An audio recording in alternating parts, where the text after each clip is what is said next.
नमस्कार साथियों, कैसे हैं आप लोग। आई होप आप लोग बहुत अच्छे होंगे, स्वस्थ होंगे, मस्त होंगे, जबरदस्त होंगे। तो आइए आज की इस वीडियो में हम लोग देखते हैं कक्षा 10वीं के इकोनॉमिक्स मतलब अर्थशास्त्र का चौथे अध्याय का पाठ का प्रश्न उत्तर। बच्चा इससे पहले जो है मैंने आप लोग को चौथा अध्याय जो आप लोग का है हमारी वित्तीय संस्थाएं, ये अध्याय जो है एकदम जबरदस्त तरीका से पढ़ा दिए हैं। अगर नहीं देखे हैं ना तो जरूर देख लीजिएगा। और हाँ, इससे पहले 3 अध्याय है ना, तीनों अध्याय पढ़ा चुके हैं और उसके पाठ के प्रश्न उत्तर भी एकदम जबरदस्त तरीका से करवा चुके हैं। नहीं देखे हैं तो इसी वीडियो के नीचे डिस्क्रिप्शन बॉक्स में लिंक मिल जाएगा, जहां से आप लोग जाके देख सकते हैं। एक और बात, मजे की बात बताऊं, आप लोग का जो सिविक्स है मतलब राजनीतिक शास्त्र जो है वो भी मैं आप लोग का खत्म कर चुका हूं। पूरा किताब पढ़ा दिए हैं, साथ में उसके पाठ का प्रश्न उत्तर भी बता दिए। तो भैया आप लोग का क्या काम बनता है कि सर तो बता रहे हैं लेकिन पढ़ना तो आप लोग को ही है ना। देखो भाई, बहुत सारे बच्चे कहते हैं ना कि सामाजिक विज्ञान जो है सर बोरिंग सब्जेक्ट है। नहीं मेरे भाई, मेरे से पढ़ के देखो ना एक बार, बोरिंग नहीं, दिल लग जाएगा। ओके, तो आइए आज की इस वीडियो में हम लोग चौथा अध्याय जो हमारी वित्तीय संस्था, ये अध्याय के अंतर्गत जितने भी सब्जेक्टिव, ऑब्जेक्टिव, दीर्घ उत्तरीय और दीर्घ उत्तरीय और लघु उत्तरीय प्रश्न होगा, सभी प्रश्नों को इसी वीडियो में करने वाले हैं। वन शॉटेड वीडियो है, इसलिए आप लोग इस वीडियो को पूरा देखिएगा, जबरदस्त तैयारी भी हो जाएगा। और हाँ, ये अध्याय, ये वाला अगर वीडियो देख लेते हैं तो समझिए आप लोग अध्याय भी पढ़ लीजिएगा, क्योंकि इस तरह का प्रश्न ही दे रखा है इस अध्याय में। तो भैया शुरू करें। हाँ तो सर शुरू कीजिए ना। ओके, तो भाई सबसे पहले हम लोग ले लेते हैं ऑब्जेक्टिव प्रश्न को कर लेते हैं। ओके, ऑब्जेक्टिव प्रश्न दिख रहा है 1 2, ठीक है। अब देखो बड़ा दिख रहा है, कोई दिक्कत की बात नहीं, आ जाओ ऑब्जेक्टिव प्रश्न करेंगे। सबसे पहले जो ऑब्जेक्टिव प्रश्न आपकी किताब में दे रखा है उसको सबसे पहले तो हम लोग कर लेंगे। अब देखो बच्चा, यहाँ पे है गैर संस्थागत वित्त प्रदान करने वाला सबसे लोकप्रिय साधन क्या है। ठीक है, लोकप्रिय साधन क्या है। तो गैर संस्थागत के अंतर्गत मैंने आप लोग को अध्याय में बताया था, क्या बताया था, सेठ, साहूकार, ठीक है, साहूकार, रिश्तेदार, ठीक है। अरे यार, क्या बताया था, सेठ, साहूकार, रिश्तेदार, ठीक है, महाजन, ये सब जो है मैंने गैर संस्थागत के अनुसार बताया था। ये जो है अपना मन मर्जी के हिसाब से आप लोग से क्या लेगा, पैसा तो देगा, पैसा ये लोग आपको देगा, पैसा जो है देगा, लेकिन ब्याज जो होगा इसका क्या कहते हैं उसको, सूद, ठीक है। सूद जो है, सूद ज्यादा लेता है, सूद ज्यादा लेता है, अधिक लेता है, ठीक है, या अधिक लिख दीजिए, या अधिक लेता है, ठीक है। ज्यादा से नहीं समझ में आता तो अधिक लेता है, ठीक है। तो इसका कोई रूल नियम नहीं है। जैसे मैं आपको 500 रुपया दिया, मतलब ऐसे दिया कि आपको बोल देंगे कि इसका जो है हम आपसे सूद लेंगे, सूद समझते हैं ना, इंटरेस्ट लेंगे, ठीक है। तो कहेगा कितना लीजिएगा सर, तो मेरा मन है, मैंने आपको पैसा दिया, आपको जरूरत है तभी। कर्ज कौन लेता भाई, गरीब आदमी ही कर्ज लेता है, अमीर आदमी कर्ज लेता है लेकिन वो दूसरे तरह से लेता है। ये जो गांव वगैरह में देखते होंगे, जो किसी की बेटी की शादी हो या किसी भी प्रकार का काम हो तो उसमें जो है ऋण लिया जाता है, कर्ज लिया जाता है। तो कर्ज भी दिया जाता है तो सूद पे दिया जाता है, ब्याज लेके दिया जाता है। तो मतलब क्या होता है, उसमें अपने अनुसार कोई 2 रुपया सैकड़ा देता है, तो कोई 5 रुपया आता है, कोई 10 रुपया सैकड़ा देता है। तो गैर संस्थागत के अंतर्गत यही सब आता है। सेठ, साहूकार जो बड़ा बड़ा सेठ है, रिश्तेदार, ठीक है, महाजन, ये सब। तो देखिए देसी बैंकर का एक नियम होता है कितना परसेंट लेंगे, ठीक है, सभी के लिए। व्यापारी, सहकारी बैंक, तो यहाँ पे आपको ऑप्शन क्या दिख रहा है, ख, क्या हो जाएगा यहाँ पे, महाजन हो जाएगा। तो ये तीनों में से कोई भी ऑप्शन रहे तो आप टिक कर सकते हैं। आई होप ये क्लियर हो गया। चलिए नेक्स्ट प्रश्न की ओर आते हैं। यहाँ पे है दूसरा नंबर प्रश्न, इनमें से कौन संस्थागत वित्त का साधन है। सेठ, साहूकार आपको मैंने बताया था क्या, गैर संस्थागत बताया था ना भी जस्ट जी, संस्थागत। रिश्तेदार में भी मैंने आप लोग को बताया गैर संस्थागत है, इसके बारे में हम लोग बिल्कुल जबरदस्त तरीका से चर्चा करने वाले आगे। अब देखो व्यावसायिक बैंक, यहाँ पे क्या है बच्चा, व्यावसायिक बैंक है। तो व्यावसायिक बैंक जो है ये गैर संस्थागत के अंतर्गत नहीं आता, संस्थागत वित्त का साधन है। क्या है, संस्थागत वित्त का साधन है, संस्थागत वित्त में आता है ये व्यावसायिक बैंक। कॉमर्शियल बैंक इसको बोला जाता है, संस्थागत वित्त। ओके, ये हो गया। अब यह महाजन, ये भी क्या हो जाएगा, गैर संस्थागत। ओके, कोई दिक्कत हुआ जी समझने में? किसी को किसी भी प्रकार की प्रॉब्लम हो तो आप हमें कमेंट कर सकते हैं, कोई दिक्कत की बात नहीं। साथ में एक और बात बताएं, आप लोग ना वीडियो को शेयर नहीं करते हो। मैं आपके लिए मेहनत तो कर रहा हूं, लेकिन आप लोग उसका रिजल्ट नहीं दे रहे हो। इसका मतलब जो बच्चे देखते हैं 1 से 2 मिनट देख के भाग जाते हैं, तो भाई उससे क्या होगा, आपकी पढ़ाई में कुछ ना कुछ दिक्कतें होगी। आप 5-5 घंटे 10-10 घंटे की क्लास करने जाते हो लाइव सेशन में, तो क्या उनसे क्या बेनिफिट मिल जाता है? मैं एक वन शॉर्टेड में आपका पूरा अध्याय खत्म करता हूं, चाहे 2 घंटे की क्लास हो या 1.5 घंटे की क्लास, इससे ज़्यादा तो मैंने क्लास नहीं लिया। तो वो एक ही वीडियो में आप लोग का पूरा अध्याय भी कंप्लीट करवाते एकदम जबरदस्त तरीका से, ठीक है। साथ में उसके प्रश्न उत्तर भी करवाते हैं, ज़्यादा लफड़ा की बात है ही नहीं, एकदम जबरदस्त तरीका से समझिए और प्रश्न उत्तर कीजिए। तो ये जो होता है ना बच्चा, आप अच्छे मार्क्स जो है ला सकते हैं बोर्ड एग्जाम में। इसलिए ना इस वीडियो को शेयर भी करना। वैसे ये जो वीडियो है ना, यूट्यूब ना बहुत कम रिकमेंडेड कर रहा है। मेरे यूट्यूब चैनल में पता नहीं क्या हुआ है, थोड़ा कम व्यूज़ भी जा रहा है, और बच्चे लोग का गलती है कि शेयर नहीं करते हैं। कहते अच्छे चीज़ों को पहचानो भाई, ठीक है। चलो कोई नहीं, देखा जाए आगे की प्रश्न की ओर चलेंगे हम लोग। तीसरा नंबर प्रश्न है यहाँ पे क्या, भारत के केंद्रीय बैंक कौन सा है? तो बच्चा का केंद्रीय बैंक कौन सा है?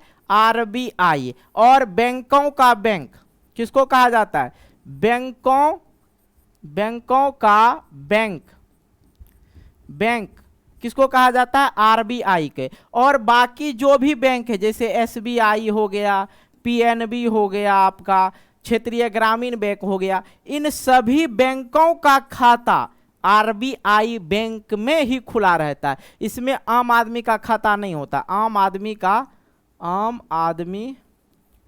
का अकाउंट नहीं होता, मतलब खाता नहीं होता है, ठीक है। इसमें किसका होता है? बैंकों का ही होता है। और RBI के दिशा निर्देश अनुसार ही बाकी सभी बैंक जो है कार्य करते हैं। ओके, तो क्या हो जाएगा? Reserve bank of India, Bharat का केंद्रीय bank reserve bank of India. अच्छा बच्चा, एक और बात यहीं पे हम पूछ देते हैं, कोई बच्चा हो तो कमेंट करके जवाब देना कि भाई बताओ, रिजर्व बैंक ऑफ इंडिया का स्थापना कब हुआ? स्टेट बैंक का स्थापना कब हुआ? पंजाब नेशनल बैंक का स्थापना कब हुआ? ये सब आप लोग कमेंट करके जरूर बताना। ओके, आ जाओ भाई, नेक्स्ट प्रश्न की ओर आते हैं हम लोग। नेक्स्ट प्रश्न है, राज्य में कार्यरत केंद्रीय सहकारी बैंक की संख्या क्या है?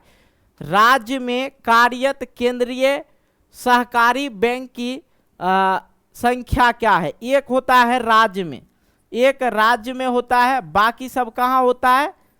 24 गो वहां पे राज्य में कार्यरत केंद्रीय सहकारी बैंक की शाखा कितनी है ना? तो कितना हो जाएगा? 24 एक 25, तो मतलब 25 जो है ये राइट आंसर आप लोग का हो जाएगा। ओके, आइए, इसमें ज्यादा कुछ क्या समझे, आगे बहुत सारे प्रश्न है जिसे जबरदस्त तरीका से समझाएंगे। आइए, अगला प्रश्न है यहाँ पे, दीर्घकालीन ऋण प्रदान करने वाली संस्था कौन है?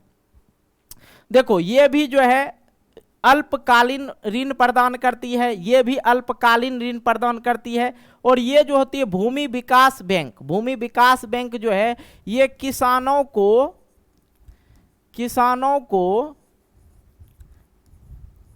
मतलब 15 से 20 साल के लिए, 15 साल से 20 साल तक के लिए ये ऋण प्रदान करती है, ठीक है, किसानों लोगों के लिए। इसकी का मतलब है भूमि में किसी ना किसी तरह से किसानों को कोई दिक्कत ना हो, तो इसलिए ये जो है किसानों के लिए बहुत हेल्पदायक होता है। 15 से 20 साल तक के लिए ये ऋण देता है, मतलब कर्ज देता है। साथ में इसमें क्या होता है, जमीन जो है, जमीन को बंधक रखना पड़ता है। क्या रखना पड़ता है? बंधक रखना पड़ता है। किसके पास? भूमि विकास बैंक के पास। ओके, इसमें ये नियम है। आगे हम लोग जानेंगे, टेंशन नहीं लीजिए। आइए अगला प्रश्न है कि छठा नंबर, भारत का वित्तीय राजधानी कहाँ है? ठीक है, फाइनेंशियल कैपिटल किस शहर को कहा जाता है? तो इसका राइट आंसर हो जाएगा मुंबई को वित्तीय राजधानी कहा जाता है। भारत का वित्तीय राजधानी किसको कहा जाता है? मुंबई को। यह प्रश्न बार बार बोर्ड परीक्षा में पूछा जा चुका है, इसलिए ध्यान दीजिए। चलिए, दिल्ली बिहार का राजधानी कहाँ है? बिहार का राजधानी कहाँ है? दिल्ली है। बिहार का राजधानी पटना है। ठीक है, बिहार का राजधानी पटना है। ठीक है, बिहार का राजधानी कहाँ है? पटना है। ओके, बिहार का राजधानी पटना है। और भारत का राजधानी कहाँ है? ठीक है, यहाँ पे मेरे से मिस्टेक हो गया, भारत का राजधानी कहाँ है? तो दिल्ली है। ठीक है, यह चीज़ समझ में आया? अब यहाँ पे ये चीज़ मत समझ लीजिएगा, मैं मिटा देता हूँ। ठीक है, तो भारत का राजधानी कहाँ है? भारत का राजधानी दिल्ली। और बिहार का राजधानी कहाँ है? तो बिहार का राजधानी पटना है। ठीक है, और भारत का राजधानी दिल्ली है, ये तो याद ही होगा। यहाँ पे पटना बेंगलोर भी है। वित्तीय राजधानी किसको कहा जाता है भारत को? मुंबई को। ओके, चलो कोई दिक्कत जी नहीं ना, यहाँ तक समझने में आ जाओ। नेक्स्ट प्रश्न, 7वें नंबर, सहकारिता प्रांतीय सहकारों का हस्तांतरित विषय कब बनी? तो ये बना था बच्चा 1919 में। 1919 में। मैं आप लोग को एसएसटी पेपर ही पढ़ा रहा हूँ, मतलब इकोनॉमिक्स क्या है? एसएसटी पेपर ही है। ठीक है, अर्थशास्त्र क्या है? एसएसटी पेपर, मतलब सामाजिक विज्ञान के अंतर्गत ही आता है। तो मैंने आप लोग को पढ़ाया था 13 अप्रैल, याद रखिएगा, 13 अप्रैल 1919 को कौन सा हत्याकांड हुआ था? जल्दी से आप लोग कमेंट करके बताइए। हत्याकांड बोल ही दिए तो पता ही होगा। 13 अप्रैल 1919 को कौन सा हत्याकांड हुआ था? ठीक है, अब देखो यहाँ पे सहकारिता प्रांतीय सरकारों का हस्तांतरित विषय कब बना? 1919 में बना था। ओके, अब देखो यहाँ पे है बच्चा कि देश में अभी कार्यरत क्षेत्रीय ग्रामीण बैंक की संख्या कितनी है? क्षेत्रीय ग्रामीण बैंक की संख्या कितनी है? तो भैया बुक में जो है आप लोग का 19 है दिया हुआ। क्या है? 19 है। अभी का नहीं पूछा जा रहा है। ये जो है डाटाबेस पे अगर बुक देखा जाए तो आप लोग का बुक जो है 2011 का ही है, और 2011 से अभी तक आपका किताब जो है चेंज नहीं हुआ है। ठीक है, चेंज नहीं हुआ, इसलिए ये डाटा अभी तक है। तो आप लोग को बुक के अनुसार 19 ही लगाना है। 2016 का जो डाटा देखा जाए ग्रामीण क्षेत्रीय ग्रामीण बैंक का, तो शायद 54 या 55 है। ठीक है, 54 या 55 इतना है। ओके, कोई दिक्कत जी नहीं ना। 9 नंबर प्रश्न की ओर आते हैं। चलो भाई, 9 नंबर है यहाँ पे, व्यावसायिक बैंक का राष्ट्रीयकरण कब हुआ था? व्यावसायिक बैंक का राष्ट्रीयकरण कब हुआ था भैया? 1969 ईस्वी में। 1969 ईस्वी में हुआ था। और 1975 में क्या हुआ था? मैंने आप लोग को बताया है ना, 1975 में क्या हुआ था? बिहार छात्र आंदोलन। 1974-75। ठीक है, याद रखिएगा, 74-75। संपूर्ण क्रांति भी इसी के आसपास हुआ था। मतलब ये बिहार क्रांति शुरुआत हुआ था 1974 ईस्वी से। ठीक है, 74 ईस्वी से, और ये 75 तक चला था। और 77 में जाके जो है, 75 ही लिखा जाता है वैसे, समझे, लेकिन शुरुआत की बात करें तब वो 1974 हो जाएगा। ऐसे पूछेगा बिहार छात्र आंदोलन कब हुआ था? तो 1975 ईस्वी में। संपूर्ण क्रांति इसी से रिलेटेड है, बिहार छात्र आंदोलन से। संपूर्ण क्रांति का नेतृत्व किसने किया था?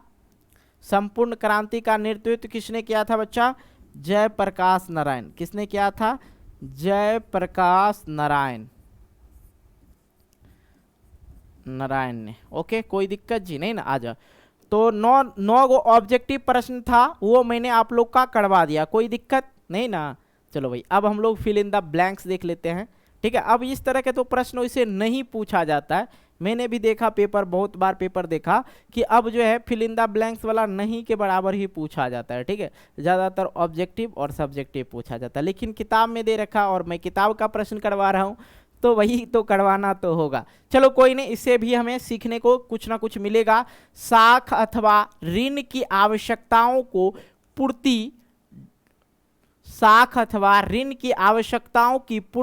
डैश संस्थाओं के द्वारा की जाती है। साख अथवा ऋण की ऋण की आवश्यकताओं की पूर्ति कौन संस्था करवाता है? तो वित्तीय संस्था करवाती है। ठीक है, वित्तीय संस्था करवाती है। तो बच्चा याद रखना, साख अथवा ऋण की आवश्यकताओं की पूर्ति वित्तीय संस्थाओं के द्वारा की जाती है। ओके, आइए अगला प्रश्न है, ग्रामीण क्षेत्र में साहूकार द्वारा प्राप्त ऋण का प्रतिशत मात्र कितना है?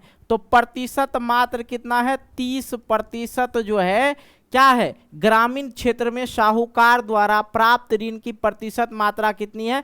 तो 30%। आइए प्राथमिक, ठीक है, प्राथमिक कृषि साख समिति कृषकों को कितने डैश ऋण प्रदान करती है? ठीक है, प्राथमिक कृषि साख समिति कृषकों को क्या करती है? अल्पकालीन ना होता है जी, कालीन, अल्पकालीन, अल्पकालीन होता है, मतलब कम समय के लिए ऋण प्रदान करती है। प्राथमिक कृषि साख समिति कृषकों को अल्पकालीन ऋण प्रदान करती है। और मैंने जो इससे पहले बताया, भूमि विकास बैंक, भूमि विकास जो है बैंक जो है किसानों को अधिक दिनों के लिए ऋण प्रदान करती है। ठीक है, भारतीय रिजर्व बैंक की स्थापना कब हुआ? भैया इससे पहले तो मैंने आपसे सवाल ही किया था। ठीक है, तो ये जो हुआ था आज़ादी के पहले हुआ था। ठीक है, आज़ादी के पहले हुआ था भारतीय रिजर्व बैंक, मतलब आज़ादी के पहले हुआ था। आज़ादी कब हुआ? 15 अगस्त 1947 ईस्वी को आज़ाद हुआ। ठीक है, और गणतंत्र दिवस हम लोग कब बनाते हैं? ठीक है, गणतंत्र दिवस कब मनाते हैं जी? 26 जन 1950 को मनाते हैं, क्योंकि इसी दिन जो है क्या लिखा गया था? संविधान लागू किया गया था। संविधान लागू किया गया था। कौन थे संविधान रचिता? मैं बार बार हर वीडियो में ये बात बोल रहा हूँ ताकि याद रहे आप लोग को। डॉक्टर लगा दीजिए, क्योंकि डॉक्टर लगा, डॉक्टर भीमराव अंबेडकर, अंबेडकर। ठीक है, कोई दिक्कत जी नहीं ना, समझ गए होंगे। ठीक है, तो यहाँ पे है भारतीय रिजर्व बैंक की स्थापना कब हुई? तो आज़ादी से पहले हुआ, मतलब अंग्रेजी लोग जो है भारतीय रिजर्व बैंक की स्थापना किया, आज़ादी के बाद हम लोग के हाथ में आ गया, तो 1935 ईस्वी में, याद रखिएगा। ओके, अब देखो, वित्तीय संस्थाएं किसी भी देश का, वित्तीय संस्थाएं किसी भी देश का क्या माना जाता है? मेरुदंड। क्या माना जाता है? मेरुदंड। मतलब इसको इंग्लिश में अगर देखा जाए तो क्या बोला जाता है? बैक, BAC के बैक बोन। क्या बोला जाता है? बैक बोन, पिछली हड्डी, रीढ़ की हड्डी। ठीक है, ये वाला जो हड्डी है, ये देख रहे हैं, यहाँ से यहाँ तक जो कमर तक रहता है, ये वाला हड्डी यही है। और ये हड्डी अगर टूट गई तो समझिए ऐसे हो जाइएगा, किसी को देख भी नहीं पाए, चलना फिरना मुश्किल हो जाएगा, तो इसी को बोला जाता है। तो मतलब वित्तीय संस्थाएं किसी भी देश का क्या होता है? मेरुदंड माना जाता है। क्या माना जाता है? मेरुदंड माना जाता है। आइए नेक्स्ट प्रश्न की ओर आते हैं हम लोग। अगला प्रश्न है, स्वयं सहायता समूह में लगभग डैश सदस्य होते हैं? स्वयं सहायता में मैंने आप लोग को बताया था 15 से 20 सदस्य जो है उसमें रहता है। SHG में बचत और ऋण संबंधित अधिकार निर्णय डैश लेती है? बताइए जल्दी से। SHG में बचत और ऋण संबंधित अधिकार का निर्णय कौन लेते हैं? तो समूह के सदस्य। कौन लेते हैं? याद रखिएगा, समूह के जो सदस्य होते हैं वही लेते हैं। ओके, ये सब मैंने पढ़ा रखा है। ठीक है, व्यवसायिक बैंक डैश प्रकार की जमा राशि को स्वीकार करते हैं? 4 प्रकार का, 4 प्रकार का। चारों प्रकार मैं आपको बता दूंगा, टेंशन नहीं लेना, आगे है। ठीक है, यहाँ पे डिस्कस करके क्या फायदा। ठीक है, चलो आगे हम आपको बता देंगे चारों प्रकार।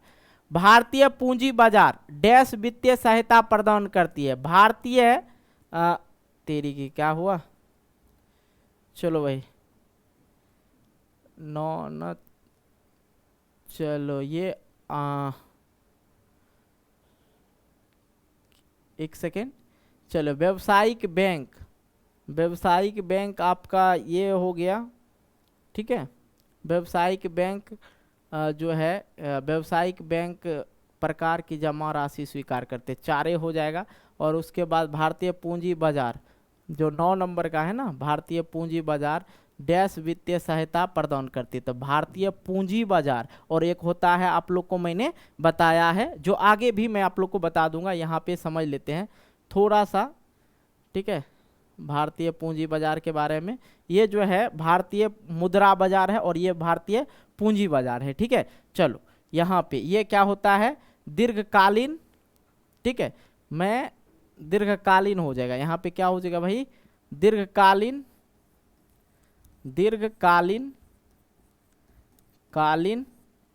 दीर्घकालीन वित्तीय सहायता प्रदान करती है। ओके, कोई दिक्कत जी? यहाँ पे थोड़ा सा हम कंफ्यूज हो गए थे। रियल बात ये है, क्योंकि ये जो होता है भारतीय पूंजी बाजार होता है जो दीर्घकालीन, और एक होता है भारतीय वो जो है अल्पकालीन करता है। दोनों में दिक्कत हो जाता है कभी कभी, ठीक है। चलो कोई नहीं, थोड़ा सा मिस्टेक। सूक्ष्म वित्त योजना के केंद्र डैश के पैमाने पर साख अथवा ऋण की अवधि उपलब्ध होती है, ठीक है।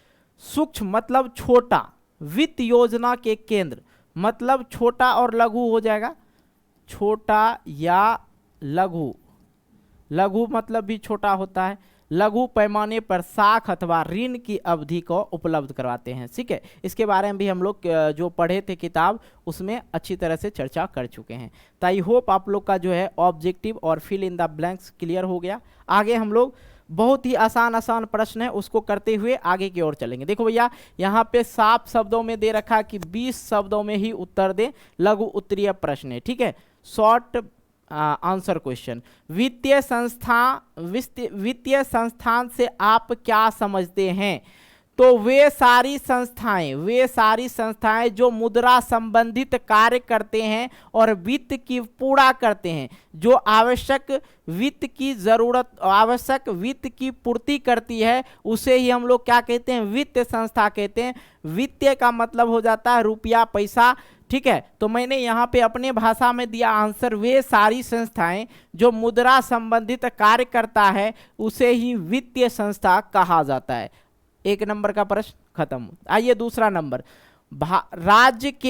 राज्य की वित्तीय संस्थान को कितने भागों में बांटा गया है, संक्षिप्त में वर्णन करें। अगर इसको हम वर्णन करें तो कम से कम 1.5 पेज का वर्णन होगा, लेकिन ये क्या है, लघु उत्तरीय प्रश्न है। तो इसको उसी प्रकार से, राज्य में मुख्यतः 2 प्रकार की वित्तीय संस्था होती है, एक गैर संस्थागत, एक होता है संस्थागत। अब यहाँ पे तो है लघु उत्तरीय प्रश्न, शॉर्ट प्रश्न है, तो इसमें क्या लिखे ज्यादा से ज्यादा दोनों में कौन कौन आते हैं वो लिख देंगे, ठीक है। अगर दोनों में कौन कौन आते हैं वो ये चिपका देंगे जो मैंने आप लोग को पढ़ाया था।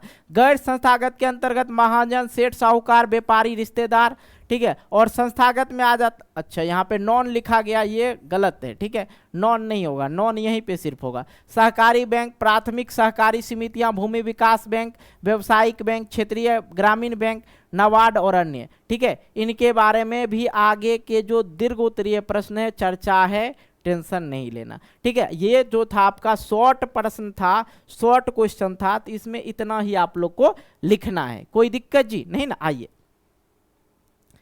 चलो भाई, ये हो गया दूसरा। तीसरा नंबर प्रश्न है, किसानों को साख अथवा ऋण मतलब कर्जा होता है, ठीक है। कर्जा आवश्यकता क्यों होती है, किसान को क्यों होती है, पैसे की जरूरत क्यों होती है? तो भैया किसानों को कृषि कार्य करने हेतु उन्नत मतलब हो गया अच्छे किस्म की बीज, खाद इत्यादि खरीदने के लिए साख मतलब क्या हो गया, पैसा, रुपया पैसा अथवा ऋण, जिसको क्या बोलते हैं, कर्ज की आवश्यकता होती है। ओके, कोई दिक्कत नहीं ना। आइए तीसरा नंबर प्रश्न हो गया। चौथा नंबर प्रश्न, व्यावसायिक बैंक कितने प्रकार की जमा राशि को स्वीकार करते हैं, संक्षिप्त में वर्णन करें। तो भैया यहाँ पे समझिएगा, व्यावसायिक बैंक प्रायः 4 प्रकार से जमा राशि को क्या करते हैं, स्वीकार करते हैं। अब देखो यहाँ पे एक प्रॉब्लम है, ये है शॉर्ट प्रश्न, और यहाँ पे कह रहा है संक्षिप्त में वर्णन करें। नॉट पॉसिबल, ठीक है, ये संभव ही नहीं, इसे शॉर्ट प्रश्न में रखना ही नहीं चाहिए, ठीक है। क्यों नहीं रखना चाहिए भैया, इसका 4 गो होता है अलग, इसका 4 गो अलग होता है, इसका 4 गो अलग होता है, सबका अपना अपना अलग अलग होता है, ठीक है। इसलिए सिर्फ हमने क्या क्या 4 प्रकार का ही नाम रख दिया। अगर इस सब का वर्णन करेंगे तो एक रो 4 गो, ठीक है। इस तरह से कितना हो जाएगा आप खुद सोचिए, इसका भी 4 प्रकार का होता है, चालू जमा भी 4 प्रकार का होता है। तो कितना करेंगे, इसलिए शॉर्ट है तो सिर्फ इतने वो लिख के चिपका देना है। लिखना, व्यावसायिक बैंक प्रायः 4 प्रकार की जमा राशि स्वीकार करते हैं: अस्थायी जमा, चालू जमा, संचयी जमा, आवर्ती जमा। अस्थायी जमा मतलब फिक्स डिपॉजिट। फिक्स डिपॉजिट में क्या होता है, पैसा को आप लोग जो है जमा कर सकते हैं, ठीक है, फिक्स कर दिए 2 साल के लिए, 3 साल के लिए, तो इस पे अच्छा बैंक जो है आपको अच्छा ब्याज भी देगा। जैसे आप बैंक में रख दीजिएगा ना 100 रुपया फिक्स कर दीजिएगा, 2-4 साल में वो जो है 100 से 125 भी हो सकता है। ओके, जमा, करेंट डिपॉजिट, संचयी, सेविंग डिपॉजिट, आवर्ती मतलब रिक्वायरिंग डिपॉजिट, इन सभी चीजों के बारे में भी आगे चर्चा है, ठीक है। इस तरह के प्रश्न नहीं दे रखे भाई। ओके, आ जाओ।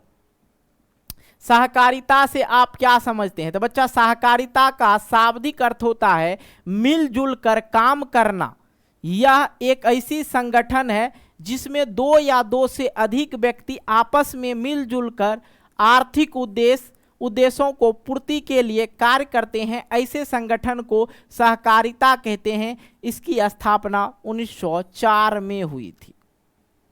1904 मतलब आजादी से कत्ते न पहले, ठीक है। सहकारिता का मतलब हो गया 2-4 गो लोग, जैसे अभी ग्रुप चलता है ना महिला वाला, हाँ, समूह जिसको बोला जाता है, कहीं कहीं ग्रुप बोला जाता है। 10 रुपया जमा करता है वो, 10 टकिया वाला होता है, 100 टकिया होता है, सब अपना अपना पैसा जमा करते महिला का। सब महिला पैसा जमा करेगी एक ग्रुप में, और उसके बाद किसी को ज़रूरत हो गया 10,000 का। अगर 10,000 का हो गया तो वो क्या करेगा, 10,000 रुपया वहाँ से उठा लेगा, ग्रुप से, समूह से उठा लेगा, और इस पर कम सूद देना पड़ता, बहुत कम मात्रा में।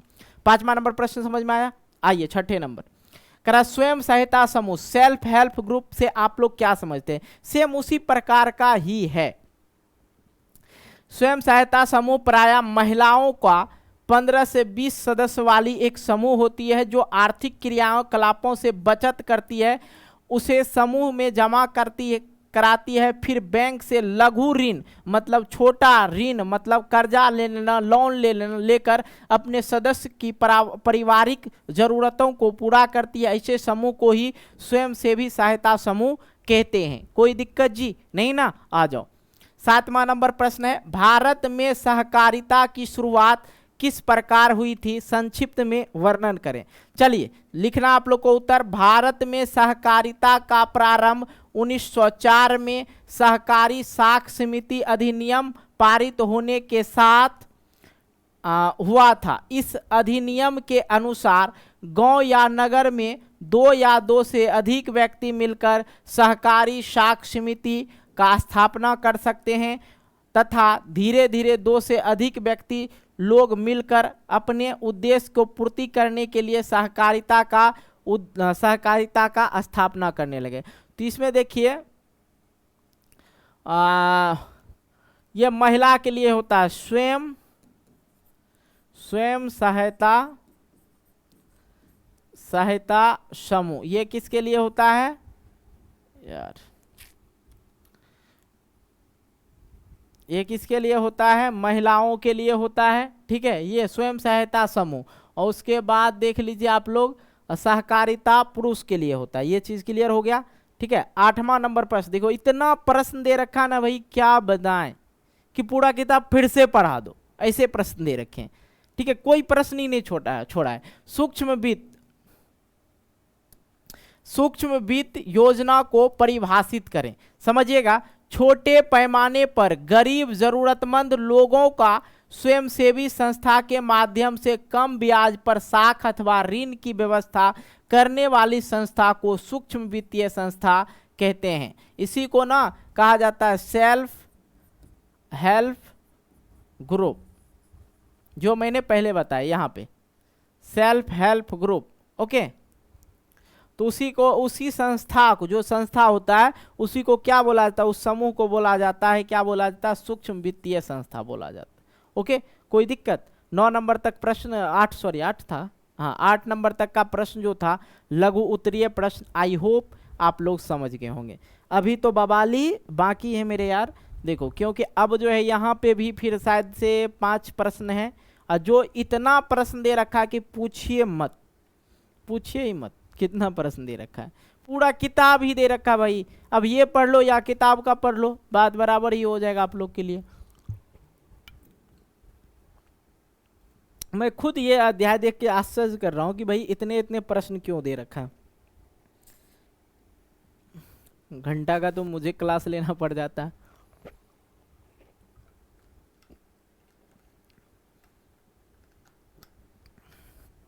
आ जाओ भाई देख लेते हैं। हालांकि जो अध्याय पढ़े होंगे बच्चे वो फटाफट से समझ जाएंगे, ठीक है, क्योंकि अध्याय में मैं बहुत अच्छी तरह से डिस्कशन किया हूं वहां पे। ओके, जरूर आप लोग अध्याय का वीडियो देखा कीजिए। देखो प्रश्न है कि राष्ट्रीय वित्तीय संस्था किसे कहते हैं, राष्ट्रीय वित्तीय संस्था किसे कहते हैं, इसे कितने भागों में बांटा गया है, वर्णन करें। राष्ट्रीय वित्तीय संस्था, ठीक है, वित्तीय संस्था को दो भाग में बांटा गया, एक राष्ट्रीय वित्तीय संस्था, एक राज्य स्तरीय वित्तीय संस्था, दो भाग में बांटा गया। तो यहाँ पे क्या कह रहा, राष्ट्रीय वित्तीय संस्था किसे कहते हैं, इसे कितने भागों में बांटा गया है, उसका वर्णन करें। ध्यान समझिएगा। सबसे पहले हम लोग का जो प्रश्न है बाबू, कुछ बच्चे को दिक्कत हो जाता है मेरे बाबू कहने से शायद से, क्योंकि कुछ बच्चे कह कर कमेंट वमेंट करते सर बाबू मत बोलिए। देखो बाबू एक तरह से हम लोग का इधर जो है बाबू जिससे जिससे मतलब प्यार रहता है उसी को बाबू बोला जाता है या बच्चे को बाबू बोला जाता है। तो आप लोग से तो मेरा प्यार भी है और आप लोग छोटे बच्चे हैं तो और भी प्यार है। ओके, कोई दिक्कत नहीं ना।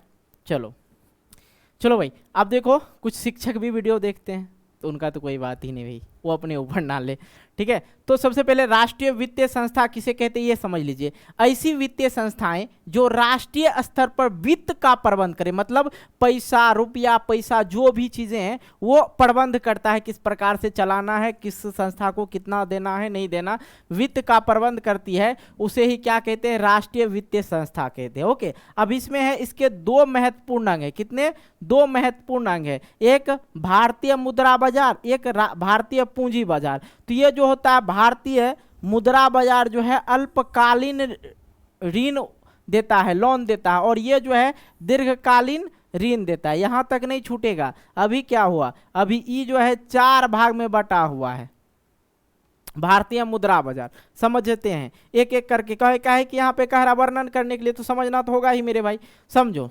सॉरी, दो भाग में है ना, चलो मिस्टेक हो गया। भारतीय मुद्रा बाजार को दो भाग में विभाजित किया गया है, संगठित एक असंगठित। संगठित का मतलब हो गया जो सरकार के द्वारा चलाता है, और संगठित का मतलब हो गया जो सरकार के द्वारा नियमित रूप से नहीं चलाया जाए। और सरकार के द्वारा जो चलाया जाएगा वित्तीय संस्था, उसको वित्तीय संस्था कौन होगा, आरबीआई होगा। केंद्र बैंक किसको कहा जाता है, आरबीआई को बोला जाता है। बैंकों का बैंक किसे बोला जाता है, आरबीआई को बोला जाता है, ठीक है। चलो, आरबीआई का स्थापना कब हुआ, तो 1935 में हुआ, ठीक है। आइए, संगठित जो सरकार तथा आरबीआई के द्वारा संचालित किया जाता है उसे संगठित बोला जाता है, और संगठित जो सरकार के द्वारा संचालित नहीं किया जाता है, जैसे साहूकार हो गया, रिश्तेदार हो गया, महाजन हो गया, ठीक है, ये सब जो है अपने मनमर्जी के हिसाब से लेता है। ओके, तो ये हो गया, ये अल्पकालीन ऋण प्रदान करता है। आगे आ जाते हैं। देखो, हाँ मैंने सही बोला था, ये जो है फिर इसका भी भाग है। संगठित को जो है आगे चल के और भी भागों में बांट दिया गया। संगठित को, संगठित जो है, संगठित जो सरकार के द्वारा चलाई जाती है उसे संगठित बोला जाता है, और जो सरकार के द्वारा नहीं चलाया जाता उसे और संगठित बोला जाता है। ध्यान समझिएगा। अब यहाँ पे संगठित को जो है, संगठित बैंक प्रणाली 3 प्रकार का होता है, ठीक है। देखिए कहाँ से पूछ निकला है।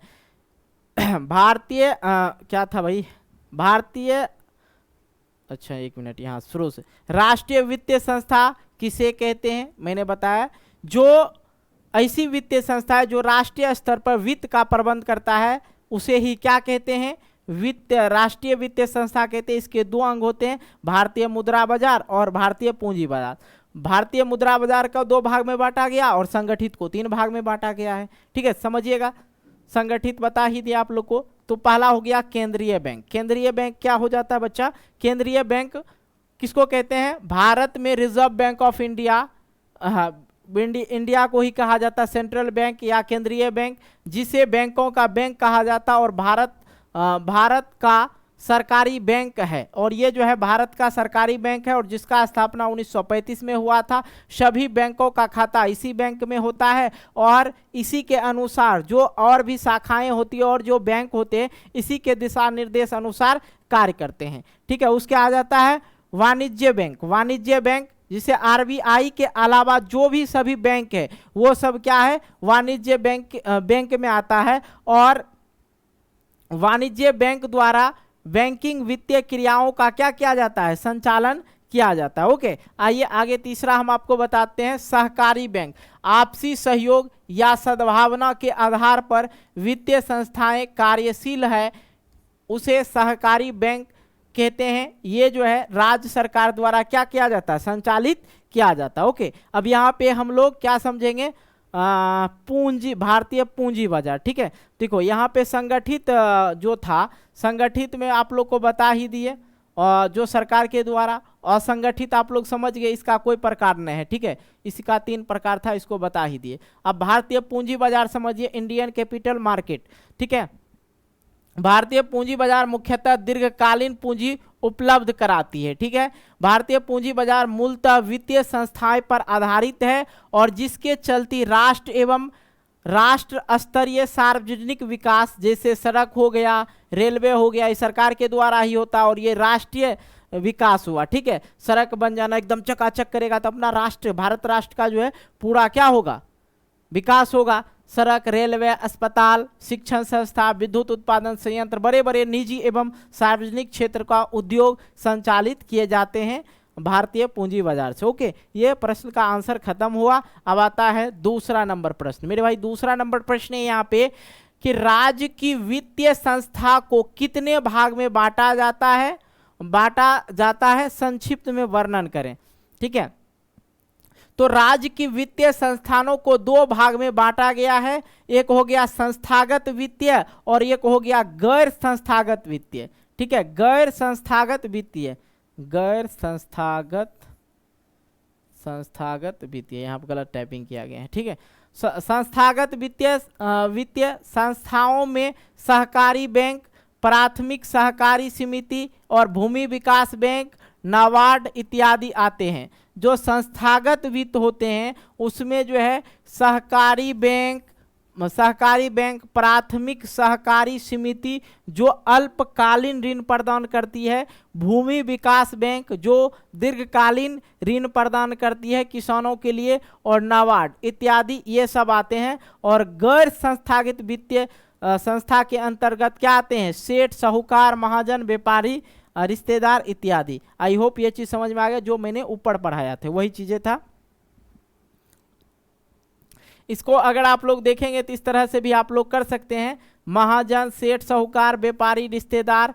ठीक है, संस्थागत में सहकारी बैंक, प्राथमिक सहकारी समितियां, भूमि विकास बैंक, व्यवसायिक बैंक, क्षेत्रीय ग्रामीण बैंक और नाबार्ड। इसमें से अब देखो इतना दे रखा है, इसके बारे में भी यहाँ पे हमें चर्चा करना होगा। क्या करना होगा, चर्चा करना होगा, क्योंकि ये लॉन्ग क्वेश्चन है। ठीक है, सबसे पहले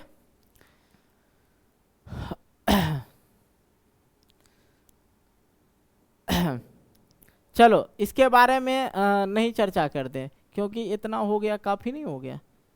चलो भाई, हाँ चलो इतना ही रहने देते भाई, कितना इसके बारे में भी हम चर्चा कर चुके हैं। आगे की प्रश्न में होगा चर्चा किया जाएगा, कोई दिक्कत की बात नहीं है। ठीक है, नहीं तो अगर इसके बारे में जानना है तो अगर एक लाइन में देखा जाए तो ये सब जो है, ये आपका अल्पकालीन ऋण प्रदान करता है। ये जो है क्या कहता है, दीर्घकालीन ऋण प्रदान करता है, दीर्घकालीन। और व्यवसायिक बैंक के बारे में चलिए जाएंगे, क्षेत्रीय ग्रामीण बैंक जो गांव वगैरह में जो बैंक होता है, ग्रामीण बैंक, वो सब हो गया। ठीक है, नाबार्ड एवं अन्य, इसके बारे में आगे होगा तो चर्चा किया जाएगा, टेंशन मत लीजिए। और तीसरे प्रश्न की ओर आते हैं, व्यवसायिक बैंक का प्रमुख कार्य का विवेचना करें। ये थोड़ा सा लॉन्ग हो जाता है, ध्यान समझिएगा। जो मैंने आप लोग को यहाँ पे बोला था ना, जमा राशि को स्वीकार करना, ऋण प्रदान करना, सामान्यतः उपयोग उपयोगिता संबंधी कार्य करना, एजेंसी संबंधी कार्य करना, इसके बारे में समझेंगे। व्यावसायिक बैंक के प्रमुख कार्य का विवेचना करें। तो व्यावसायिक बैंक के प्रमुख कार्य इस प्रकार है। व्यावसायिक बैंक के प्रमुख कार्य का उल्लेख जो है इस प्रकार से, ध्यान से देखिएगा। जमा राशि को स्वीकार करना, ऋण प्रदान करना, सामान्य उपयोगिता संबंधी कार्य और एजेंसी संबंधी कार्य। तीसरा नंबर प्रश्न है ना भाई। चलो इसके बारे में एक एक करके हम लोग समझ लेते हैं। व्यावसायिक बैंक प्रायः 4 प्रकार से जमा राशि स्वीकार करते हैं। जमा राशि स्वीकार करता है 4 प्रकार से, ठीक है। कौन कौन? अस्थाई जमा, चालू जमा, संचयी जमा, आवर्ती जमा। मैंने आप लोग को पहले बताया था ना कि इसके बारे में हम लोग चर्चा करेंगे। व्यावसायिक बैंक का प्रायः 4 प्रकार से जमा राशि स्वीकार करता है, ये सब बताए थे, लेकिन इनके बारे में मैंने आप लोग के साथ चर्चा नहीं किया था क्योंकि वो शॉर्ट प्रश्न था, इसलिए मैंने इस तरह से सेट कर रखा है प्रश्नों को। आइए समझते हैं। सबसे पहले हम लोग अस्थाई जान लेंगे, चालू जान लेंगे, संचयी जान लेंगे, आवर्ती जान लेंगे। ओके, आइए अस्थाई जानिए। अस्थाई जो होता है, अस्थाई फिक्स डिपॉजिट किसको कहते हैं समझिएगा ध्यान से। अस्थाई जमा खाते में रुपया एक निश्चित अवधि में, मतलब 1 वर्ष या इससे अधिक वर्ष के लिए खाता में जो है रुपया जमा किया जाता है। इस निश्चित अवधि के अंदर साधारणतः यह रकम जो है नहीं निकाली जाती। जो फिक्स डिपॉजिट कर दीजिएगा बैंक में, जो पैसा जमा कर दीजिएगा 2 साल के लिए, 3 साल के लिए, ये साधारणतः रूप से आप नहीं निकाल सकते। अब कोई मर गया, अगर फिक्स डिपॉजिट है तो उसमें कागजात प्रक्रिया होने के बाद ही निकलेगा। साथ में अगर कोई ऐसे व्यक्ति हैं जिसे ज़्यादा ज़रूरत हो गया तो फिक्स डिपॉजिट को तोड़ने के लिए आपको फिर से कागजात वगैरह का परेशानी को उठाना पड़ेगा, ठीक है। तो देखो नहीं निकाली जा सकती है। इस प्रकार के जमा को सावधिक जमा या टाइम डिपॉजिट भी कहा जाता है। इस अवधि के अंदर जमा किए गए राशि पर बैंक का आकर्षक ब्याज भी देता है। बैंक जो इस पे आकर्षक ब्याज भी देता है, मतलब अधिक ब्याज देता है, ठीक है। चलिए ये समझ गए। दूसरा हो जाता है चालू जमा, करेंट डिपॉजिट। चालू जमा खाते में रुपया जमा करने वाला अपना इच्छा अनुसार जमा कर सकता है और अपने इच्छा अनुसार जो है उसे निकाल सकता है, ठीक है। इसमें किसी भी प्रकार का प्रतिबंध नहीं लगाया था। सामान्यतः इस प्रकार का जमा व्यापारियों तथा बड़े बड़े संस्थाओं के लिए विशेष सुविधाजनक होता है। ओके, चालू जमा हो गया। आइए अब आप लोग जानते हैं सेविंग डिपॉजिट। सेविंग अकाउंट भी होता है बहुत लोगों का। देखो इस प्रकार के खाते में जमा करने वाला जब चाहे रुपया तो जमा कर सकता है, लेकिन किंतु रुपया निकालने का अधिकार सीमित रहता है। वह एक निश्चित रकम से अधिक नहीं निकाल सकता है, ठीक है।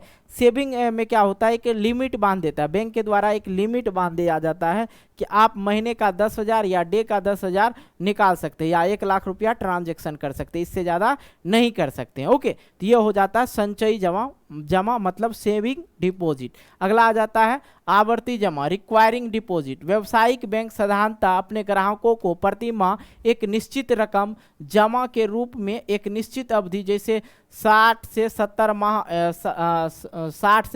माह के लिए ग्रहण करता है और इसके बाद एक निश्चित रकम भी देता है, ठीक है। इस प्रकार के खाते में व्यावसायिक बैंक साधारणतः अपने ग्राहक से प्रति माह निश्चित रकम जमा करवाती है और 60 से 72 मंथ के बाद जो है उस जमा राशि को निष्कासित किया जाता है एक अच्छी मतलब ब्याज भी देके। ओके, तो ये हो गया आपका। देखो ये आपको मैंने अस्थाई जमा के बारे में बताया। अब चालू जमा का प्रकार समझ लीजिए क्या होता है। चलो भाई, चलो चालू जमा कहाँ गया भाई। अच्छा, चालू जमा ऋण प्रदान सामान्यतः उपयोग। चालू जमा कहाँ मैंने छोड़ दिया, चालू जमा यहीं पे बता दिया ना। संचयी आवर्ती ऋण प्रदान करता है। अच्छा, वहाँ पे मिस्टेक हो गया, चालू जमा नहीं होता, यहाँ पे मिस्टेक से टाइपिंग हुआ है, ठीक है। अच्छा, 2 नंबर में यहाँ पे है ना ऋण प्रदान करना, ठीक है। जमा राशि स्वीकार करना 4 प्रकार के आप लोग को बता दिए। अब ऋण प्रदान करना जो है इसके बारे में हम लोग चर्चा कर लेते हैं। ऋण प्रदान करना क्या होता है सबसे पहले ये जान लीजिए। व्यावसायिक बैंक का दूसरा मुख्य, लग रहा है हमें कि आप लोग समझे नहीं। चलो भाई एक बार फिर से, थोड़ा टाइम ही जाएगा, कोई दिक्कत नहीं, आप लोग समझ लीजिए पहले। वैसे तो मैंने आप लोग को बता ही दिया। देखो आपका प्रश्न था कि व्यावसायिक बैंक का प्रमुख कार्य क्या होता है। प्रमुख कार्य ये सब था, जमा राशि को स्वीकार करना, ये 4 प्रकार का होता है, ठीक है। जमा राशि को स्वीकार करना 4 प्रकार के, अस्थाई जमा, चालू जमा, संचयी जमा, आवर्ती जमा, जो अभी मैंने आप लोग को क्लियर करवा दिया। अब दूसरा के बारे में हम लोग चर्चा करेंगे, ऋण प्रदान करना, ठीक है, प्रोवाइडिंग लोन, इसके बारे में फिर चर्चा करेंगे। तीसरा नंबर के बारे में भी चर्चा करेंगे, ठीक है। सबसे पहले आइए तो यहाँ पे हम कर देते हैं, ये हो गया आपका। अब यहाँ पे हम लोग आते हैं, ठीक है। चलो कोई दिक्कत, ये थोड़ा लॉन्ग है, पूरे किताब का ही दे रखा है, क्या कीजिएगा। व्यावसायिक बैंक का दूसरा मुख्य कार्य लोगों को ऋण प्रदान करना है। बैंकों के पास जो रुपया जमा के रूप में आता है उसमें से एक निश्चित राशि नगद कोष में रख दिया जाता है, बाकी बैंकों द्वारा दूसरे व्यक्तियों को क्या दिया जाता है, उधार दिया जाता है। बैंक जो है हम लोग से कैसे पैसा कमाता है, देखो भैया, कुछ ऐसे व्यक्ति हैं जो बैंक में पैसा जमा कर करके रखता है, ठीक है, बैंक में जमा कर देता है, 10 साल के लिए फिक्स डिपॉजिट कर दिया, ये कर दिया, वो कर दिया, मतलब जमा अकाउंट में। तो जैसे आपके अकाउंट में जो मान लिया जाए 1 करोड़ रुपया है, 1 करोड़ रुपया है, तो ये 1 करोड़ को क्या करेगा, बैंक जो है इसका फायदा उठाएगा, ठीक है। रखने का तो पैसा ले नहीं रहा है, कुछ चार्ज कट रहा अब, ठीक है। ये जो है 4 व्यक्ति को जो है करोड़ रुपया को विभाजित कर देगा, ठीक है, करोड़ रुपया उसको लोन पर दे देगा। अब उससे क्या करेगा, आप ही के पैसा से वो लोग क्या कमाएगा, सूद कमाएगा, ब्याज कमाएगा, इंटरेस्ट लेगा दूसरे लोग से, ठीक है। आपका करोड़ रुपया अकाउंट में शो करेगा, लेकिन वो क्या करते हैं, दूसरे आदमी को दे देता है। और अगर जरूरत पड़ गया भैया इनको 1 करोड़ का, तो वो किसी ना, अब एक ही वो पर्सन थोड़े ना होगा जिसके अकाउंट में 1 करोड़ जमा होगा, बहुत सारे होते हैं, उनसे निकाल के उसको देता है, उससे निकाल के उसको देता है। बैंक का ना बड़ा टेंशन रहता है बैंक वालों को इस चीज की, कैसे मैनेज करता होगा भगवान जाने, ठीक है। निश्चित राशि कोष में रखकर, कुछ राशि जो कोष में रखकर बाकी दूसरे व्यक्तियों को उधार दे दिया जाता है। अब इसके भी जो है कुछ प्रकार होते हैं। ऋण जो है क्या प्रकार के होता है, 4 प्रकार के, अभियांचित एवं अल्पकालीन ऋण, नगद साख या नगद ऋण ही बोलिए, कैश क्रेडिट, अधिविकर्ष, ठीक है, विनिमय बिलों का भुगतान, ऋण एवं अग्रिम। इसके बारे में एक एक करके हमें फिर से, 4 तो पहले पढ़ा, फिर 4 पढ़ लो भाई, ठीक है, देख लो। अभियाचित एवं अल्पकालीन ऋण क्या होता है समझिएगा। इस प्रकार का ऋण अति अल्पकालीन, मतलब बहुत कम दिनों के लिए या 1 सप्ताह के लिए यह जो है ऋण दिया जाता है, केवल मांगने पर वापस करने के लिए ही दिया जाता है, ठीक है। मुद्रा बाजार की संस्थाएं साधारणतः इस प्रकार की ऋण की मांग करते हैं। मुद्रा बाजार की जो संस्था होता है, मुद्रा बाजार की जो संस्था होती है, अल्पकालीन, अल्प मतलब अति अल्प, मतलब कम दिनों के लिए, 1 से 7 दिनों के लिए लोन दिया जाता है, 1 से 7 दिनों के लिए ये लोन दिया जाता है, जिसे अल्पकालीन, अभियाचित एवं अल्पकालीन ऋण में इसे रखा जाता है, ठीक है। और ये जो ज़्यादातर उपयोग करते हैं कौन, मुद्रा बाजार के साधारणतः इस प्रकार के लिए उपयोग किया जाता है। कौन, मुद्रा बाजार संस्थाएं साधारणतः इस प्रकार की ऋण मांग करती है, क्या करती है, मांग करती है, ओके। दूसरा आ जाता है नगद साख, कैश क्रेडिट। इसमें क्या होता है, नगद कैश, अगर आप जो लोन लेने जा रहे हैं तो नगद साख में जमीन, दुकान, मकान, सोना, चांदी बैंक में जमा करना पड़ता है। अब जमीन को तो आप लोग जमा कर नहीं सकते, दुकान को जमा कर नहीं सकते, मकान को जमा कर नहीं सकते, इसलिए इसका क्या लेता है वो लोग, पेपर लेता है, पेपर लेके रख लेगा, उसके बदले में आपको नगद दे देगा। तो कैश, नगद साख मतलब कैश क्रेडिट, कुछ कागजात लेगा उसके बाद आपको कैश देगा, ओके, ये चीजें हैं। अधिविकर्ष, ये क्या होता है समझिए, खाते में जमा रकम से अधिक रकम निकालने की सुविधा दिया जाता है इसमें, ठीक है। अधिविकर्ष की सुविधा उसी को कहते हैं, खाते में खाते में जमा रकम से अधिक रकम निकालने की सुविधा दिया जाता है, वैसे सुविधा को क्या बोला जाता है, अधिविकर्ष सुविधा कहा जाता है, ठीक है। और बैंक अपने ग्राहकों से उचित जमानत भी लेता है, साथ ही इस प्रकार का ऋण पर बैंक सूद भी बहुत अधिक लेता है। जैसे कि आप बता रहे, अध्याय में भी बताए थे आप लोग को ना, कि जैसे हमें अमेजोन जो होता है, ठीक है, जैसे शॉपिंग करने के लिए जो है हमें लगभग 35,000 रुपया क्रेडिट दिया है। अब 35,000 में हम क्या करते हैं, मान लिया जब हम 35,000 का 1 महीने के लिए शॉपिंग कर लिए, ठीक, कर लिए, कोई दिक्कत की बात नहीं। अगर गलती से हम 5 तारीख को, अगले महीने 5 तारीख को जमा नहीं किए तो भैया ज़बरदस्त सूद लेता है, ठीक है, पैसा लेता है, ये चीज़ें होती है। तो इसमें जो है उस तरह की नहीं है, इसमें आपके अकाउंट में पैसा है या ना है, अगर मान लिया 50,000 है तो अगर आप लोग 1 लाख रुपया निकाल लेते हैं ना अपने अकाउंट से, उसके लिए नियम होता है, ऐसे नहीं कि आप लोग डायरेक्ट निकाल, नहीं जाइएगा ATM से निकालिएगा नहीं निकलेगा तो कहिएगा सर जी क्या बताएं।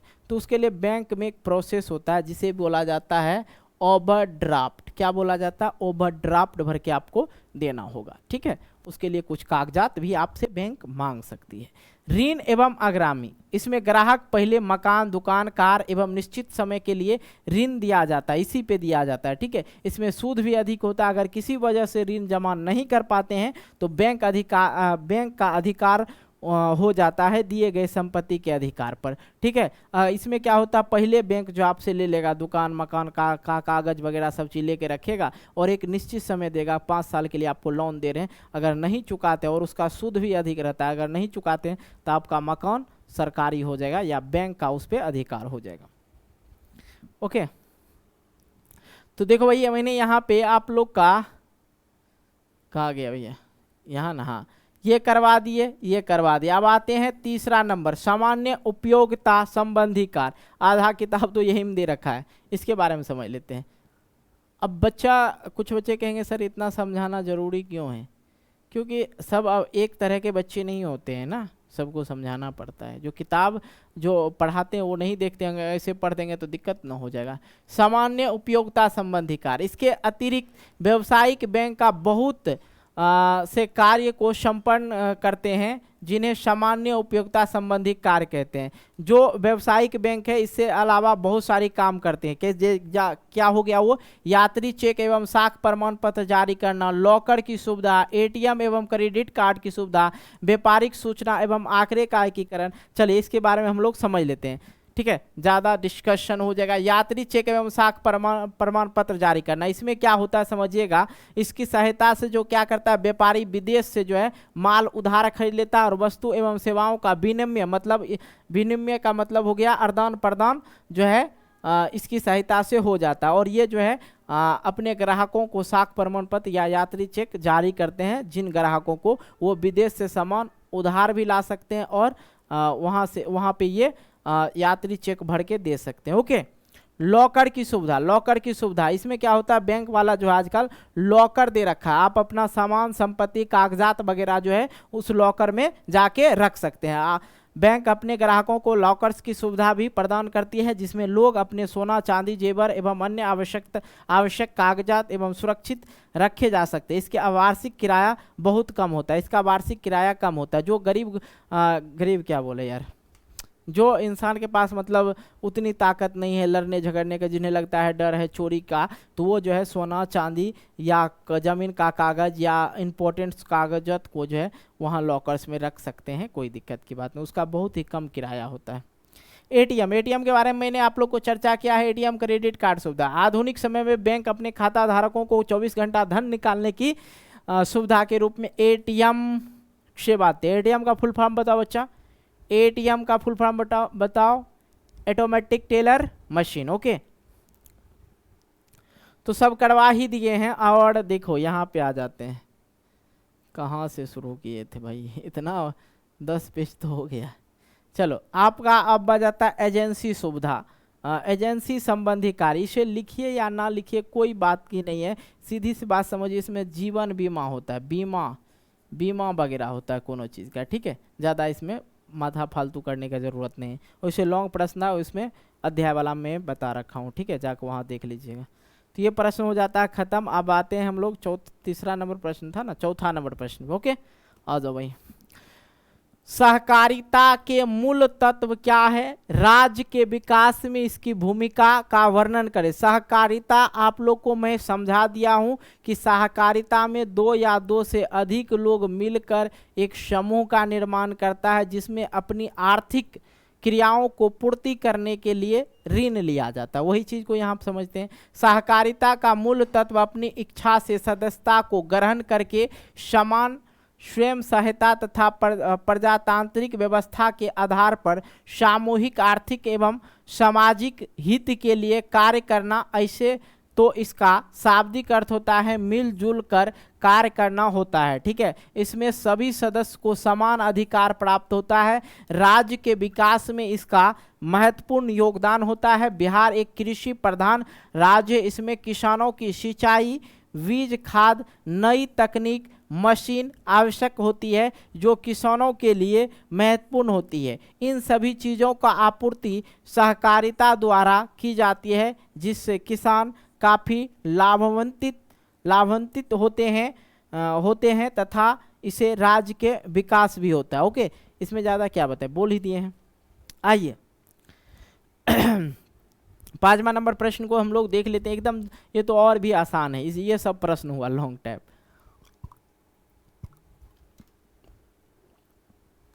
देखो तीसरा नंबर जो प्रश्न दे रखा था ना, तीसरा नंबर जो प्रश्न था आधा किताब का प्रश्न था। ठीक है, उसी में समय लगा जाता। स्वयं सहायता समूह सेल्फ हेल्प ग्रुप में महिलाओं के प्रकार अपनी अहम भूमिका निभाती है, वर्णन करें। किस प्रकार होना चाहिए ना, अच्छा यहाँ पे किस समूह में महिलाएं किस प्रकार होना चाहिए, क्या लिखा है, की प्रकार, किस प्रकार अपनी अहम भूमिका निभाते हैं, वर्णन करना लिखना है ध्यान से। 10 या 20 व्यक्तियों का समूह खास करके जिसमें महिलाएं सम्मिलित होती है, ऐसे समूह को ही स्वयं सहायता समूह कहते हैं। ऐसे समूह में महिलाएं बैंकों से लघु मतलब कम, ठीक है लघु ऋण की व्यवस्था कर सदस्यों को जरूरत को पूरा करती है। विकास की गतिविधियों के माध्यम से ये महिलाओं को सशक्तिकरण के कार्य तथा ग्रामीण विकास का भी कार्य करती है। बैंक से प्राप्त ऋण से महिलाएं स्वरोजगार का सृजन करती है, जिसमें इसके लिए प्राप्त ऋण का उपयोगिता गिरवी जमीन छुड़वाने, बीज का, खाद, कपड़े, घर बनाने, पशु आदि खरीदने में होती है। इस तरह महिलाएं स्वयं लाभान्वित बन जाती है और इस प्रकार से क्या करती है, प्रमुख रूप से महिला जो है इसमें भूमिका निभाती है। एक बात तो हम आप लोग को अंतिम शब्द में कहना चाहेंगे, हाँ वैसे तो ये बात जो है शादीशुदा आदमी के लिए होता है। अगर जिनकी घर की महिलाएं शिक्षित हो ना तो उनके घर में सब शिक्षित हो जाएंगे, क्योंकि महिलाएं के पास समय होती है, घर में बच्चों को पढ़ाती है। अगर महिला जो है, महिला के अंतर्गत ये आ जाए कि किस प्रकार से हम अपने परिवार को ऊपर ले जाएं, तो महिलाएं ले जा सकती हैं।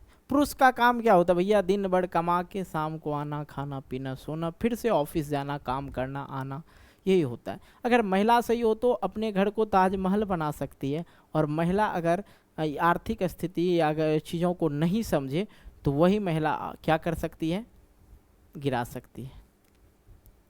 समझ में आया बात। अगर महिला अच्छी हो, संस्कारी हो, स्वरूप से अपने परिवार को सुचारू रूप से चला सकती है। अगर महिला अच्छी नहीं हो, अच्छी तरह से अपने परिवार को नहीं चला सकती है, तो फिर आपका परिवार बर्बाद भी हो सकता है, ये कहना चाह रहे थे। तो ये 5 प्रश्न था, आगे देख ले क्या नहीं है, ठीक है 5 प्रश्न था, मैंने आप लोग का क्लियर करवा दिया।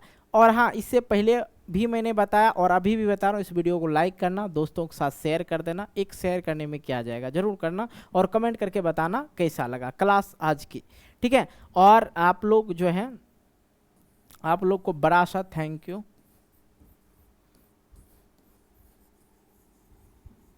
ओके, कोई दिक्कत जी नहीं ना, है जी नहीं ना। तो इससे पहले मैं आप लोग को सिविक्स पढ़ा चुका हूँ, राजनीतिक शास्त्र जिसे पॉलिटिकल साइंस बोला जाता है, ठीक है, वो पढ़ा चुका हूँ। कुछ बच्चे बोलते हैं सर पॉलिटिकल साइंस पढ़ाइए ना, भाई पढ़ा रखा हूँ, सिविक्स सर्च करो, पॉलिटिकल साइंस, बात वही ना है, कोई दिक्कत की बात नहीं। तो आपको पढ़ा चुका हूँ, ये भी लगभग 4था अध्याय था, तो 5वां अध्याय आप लोग का होगा। 2-4 दिन में ये ख़त्म हो जाएगा, ज़्यादा से ज़्यादा 5 दिन में ख़त्म हो जाएगा। उसके बाद फिर हम लोग नेक्स्ट जो है आप लोग का अध्याय वो हम लोग देखेंगे भूगोल का। ओके, तो भाई धन्यवाद, मिलते हैं एक नए वीडियो को लेके, तब तक के लिए बाय बाय, जय हिंद, जय भारत, टेक केयर।